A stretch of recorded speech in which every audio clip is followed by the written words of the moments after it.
હાલ road safety month ચાલી રહ્યો છે. એ મંથની ઉજવણીના ભાગરૂપે હાલ સ્લમ એરિયા તથા સરકારી સ્કૂલ છે એમાં પતંગોનું વિતરણ થનાર છે.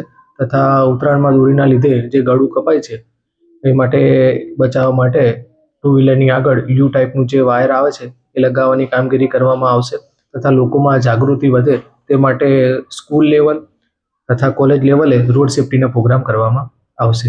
વાહન ચાલકોએ ઉત્તરાયણના નિમિત્તે દોરીથી ગળું ના કપાય એ માટે બને તો મફલર કે બાંધવું જોઈએ તથા જે ગળાનું પેડ આવે છે એ પણ રાખવું જોઈએ તથા આગળ યુ આકારનું જે આવે છે સળિયો એ રાખે તો જેથી ગળામાં જે ઈજા થાય છે તેના લીધે ત્વરિત મૃત્યુ પામે છે તેનાથી બચી શકાય. સ્લમ વિસ્તારમાં જઈ જે અમે રોડ સેફ્ટી રિલેટેડ જે પતંગો બનાવ્યા છે એ એમને આપવામાં આવશે તથા એ બાબતે એમાં સડક સુરક્ષા માટેના જે પણ સ્લોગન છે શું શું તકેદારી રાખવી તે પતંગ ઉપર છાપેલું છે. બસ ઉત્તરાયણ આવી રહી છે તો રોડ સેફ્ટીનું ધ્યાનમાં રાખી ગળે મફલર બાંધે તથા યુ આકારનો સળિયો લગાવે એ બાબત અમારી વિનંતી છે જેથી જે ત્વરિત મૃત્યુ થાય છે તે બચાવી શકાય.